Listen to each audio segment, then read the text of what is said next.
I would like to only say good things about LeBrick, but we all know his past and the role he played in his neighborhood. It was something I forgot to tell you guys that happened before Brick went off to Utah, and it's kind of important before we get into the rest of the story.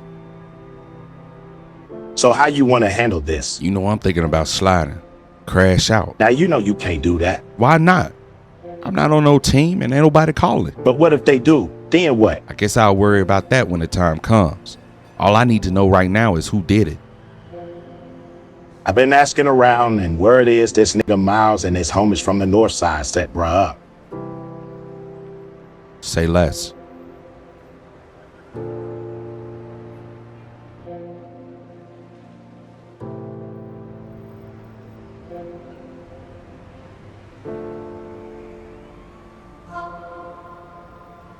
No shit.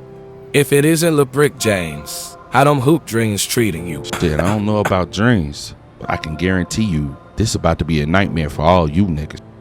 And what you gonna do with that?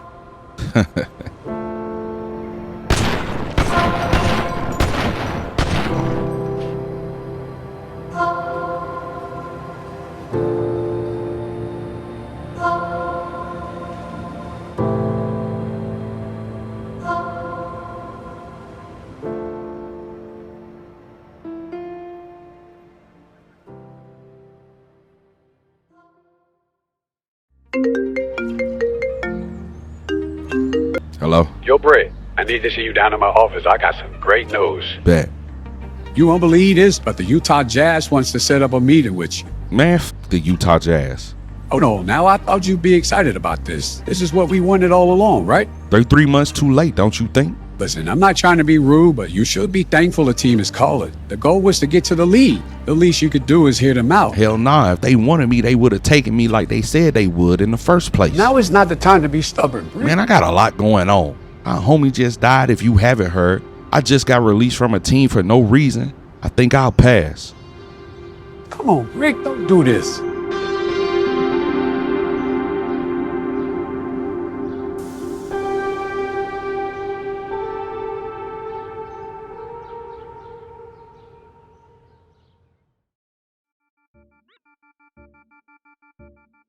Britt was going through a tough time, getting released from New Orleans, the death of his homie, and sliding for his homie. This was a lot that happened, but we're past that time for now, and we can get back to the present day where Brick has been locked in the gym, putting in work for the long season ahead of him. Everything that happened back home, he wanted to forget about it and fill his time with getting better. Working on his post game, getting his footwork better, finding his spot under the rim was going to help him be the most efficient player he could be, considering he couldn't really stretch the floor. Not only was he working on this, but he was working on ways to get to the basket off the dribble, and he was definitely learning. With all of his new techniques in his bag, he was becoming more and more confident that he was going to be impactful out on the court.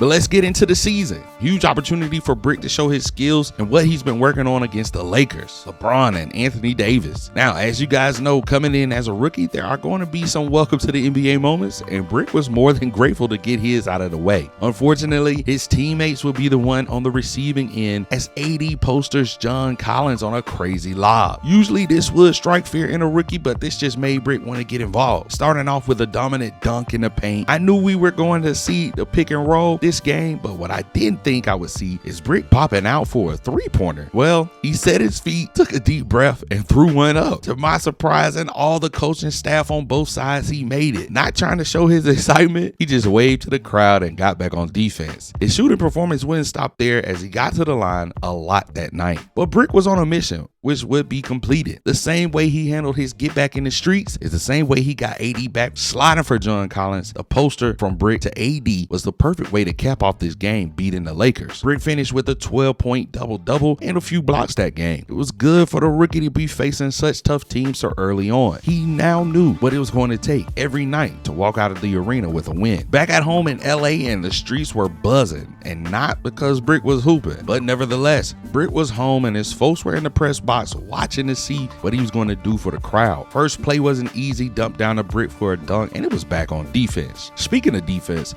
Britt was getting some amazing blocks in this game. The first one was against Harden that he sent to the stands and then stared Harden down. The one after that was against Paul George, but both blocks was a great display of his jumping ability. But where he really shined was under that rim, showing off the great footwork he had been working on, getting and-ones and hyping his home team fans up. And you already know the lobs were being thrown in Lob City, of course, as you see Britt still showing off, hanging on that rim, almost getting a tech call. Then under the rim, PJ Tucker found himself in a bad spot on a LeBrick James poster as Brick throws it down in Tucker's face. He had the arena rocking at that point and everyone wanted to see more, bodying up Kawhi, letting him know he needed to get in that weight room. Then taking Kawhi and Paul George on a spin as he makes them both look foolish with an easy layup. James Harden gets caught on the Brick Island as he babies him in the post, and you know we can't get out of here without seeing Brick catch another body like he does so well in LA, rising up over Zubac for another nasty lob poster, and needless to say, Brick brought the house down with that one, walking out with another win and another double-double on the night. One game that we had to talk about was the matchup against Giannis and Brick, with Brick starting off showing why this is a game that can't be skipped. Block after block, even against Giannis, was not backing down against his much taller opponent. Even on offense, Brick is taking it straight to Giannis, trying to get him in foul trouble. But Giannis wasn't backing down either, as the two were putting on a show in the paint. Giannis exposing Brick's height, grabbing rebounds over him, and making the putback look easy. It was just tit for tat this game, as Brick comes back with a tough layup over Giannis, showing off his agility. This was really a battle for the ages, because neither Brick nor Giannis was willing to give up, and the competition between the two really just made the game all about them. But Brick's footwork was really on display, as he is hyping up his team during the game after every shot. Again, showing the work he was putting in, taking a Lopez brother off the dribble and slamming it down over Giannis. Big bodying Bobby Portis in the post, letting him know he might be small, but he was too strong. Shouldering his chest. Easy layup. Then the craziest thing happened as Giannis went up for a dunk. Brick comes out of nowhere and blocks it so hard the ball bounces off of Giannis's face and goes in. But that was a telling set of events. Even though Brick put in that work, it wasn't enough to secure a win. This game, he put up his first 20-point double-double. It still wasn't enough. Another non-skip game is against 7'4" Victor Wembanyama and the San Antonio Spurs. Much like the game against Giannis, Brick came in on some other shit. Starting off the game with a snatch block is crazy, and Brick was crazy enough to do it. The way he came out with no pre-notions on who the players were, bruh just didn't care. Even getting a block against Victor really set the tone for how the rest of this game was going to go, but Brick wasn't the only one going crazy. Victor Wembanyama was taking the lead by storm at this time, and against Brick it was no different. It seemed like every time the two were against each other, Vic was sending all Brick shots back. Not only that, but who was going to stop Vic every time? No one really could. He could shoot lights out or dominate under the basket, and Brick couldn't be everywhere at once or stop him every single time. So you know Victor got his shots up, but luckily for Utah and Brick, Victor would have to take a break. And when he did, that's when Brick would go to work in the paint. And who would have thought? The amount of mismatches Brick would have was wild. Getting to the basket was looking easy when Victor wasn't in the game, which got Brick heated up. And once Brick got going, even when Vic came back into the game, Brick found ways to get around him, proving that he could be an effective pro. But unfortunately, it just wasn't in the cards for Brick to win this game. No doubt, it was a great performance, putting up another 20-point double-double.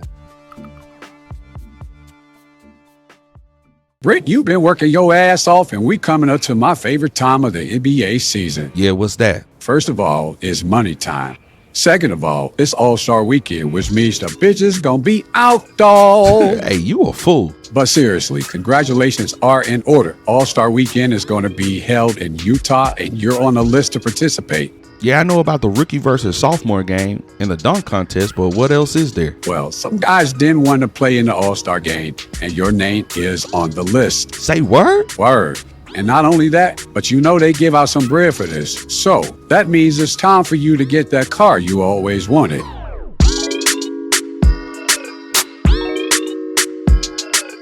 Hey, who said dreams don't come true? Who would have thought non-shooting, super undersized Brick was going to make it this far? And my boy was definitely enjoying the moment. Giannis, out of all people, chose Brick as his teammate for the All-Star game, and it made sense. He knew Brick was going to go out there and compete. But before we get into the All-Star game, Brick had to put the NBA on notice of who the best rookie in the game was. Coming into the game, Brick was off to a fast start, already grabbing a board and going straight back up to put his team on the board first. It doesn't stop there as he grabs another offensive rebound and puts Goofy in a poster. And down the court on a fast break, Brick sends a ball to the fans on a monstrous block. Another block showing off his vert off the backboard into his teammate's hand. Fast break, and Brick not only dunks the ball, but he hangs upside down on the rim, letting the Utah fans know they were here for a show. Footwork in the paint on a pump fake got his defender lost, and of course he slams it down. Another board, and he goes right back up for a reverse dunk. Then another board on the offensive end and another body. Crazy behind the head pass from Cade Cunningham, and Brick finished it off with another dunk. Amazing performance that night, and of course they got the dub, but the MVP had to go to Brick, who was really the showstopper that night. But Brick was really excited for the dunk contest. He was one of the highest, most athletic players in the league right now, and on his first attempt, he was already making the arena rock, bringing the props out, and a crazy high between the legs dunk got him a score of 48. His second attempt, he wanted to go higher, bringing out a player from the stands. He just runs, jumps cleanly over the player, putting the ball between his legs. Big aggressive dunk. The judges might have lowballed him here because they only gave him a 44 for this one. And after 2 rounds, it was a tie between him and Ja Morant at 92 points apiece, and Brick wanted to go even higher. On this third attempt, he brings out 2 players, tosses the ball, takes off for another crazy dunk. This time, the judges were being super haters and only gave Brick 41 points on the dunk,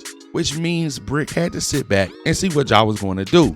Ja did a weak dunk that wasn't too difficult if you ask me, and the judges gave him a 43. Bro, that means Ja ends up beating Brick by 3 points for the dunk title, and this is why everyone says Brick was cheated in this dunk contest. But it was time for the moment we were all waiting for, and Brick was super excited. This was his first All-Star appearance, and he wanted to make sure it wouldn't be his last. Checking into the game was a feeling like none other at this point in his career, and honestly, Brick was just excited to be there. First off, let me start by saying rest in power to my GOAT, LeBrick James. I grew up watching that brother play, and the way he changed basketball will live on forever through the legacy that he left us. And speaking of that legacy, I want to talk about my Rookie of the Year, LeBrick James. Now, I know those are bold statements, but the way this brother is coming in and impacting the game and making it look effortless is outstanding. You know, people mentioning that he can't shoot the ball, he can't do this, he can't do that. Well, let's talk about what he can do, and it's proven. His short stature would have you thinking he can't hang with the 7-foot centers in the league, but he can. And not only can he, but he dominates. And although today is a sad day because we lost one of the greatest to ever do it, it's also a bittersweet day because one of his very own is making headlines.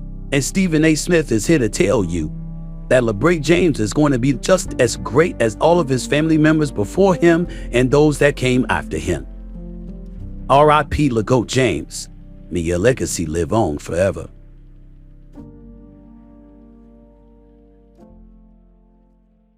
Me, you dead ass worried about him? Maybe I'm tripping. Yeah, you tripping.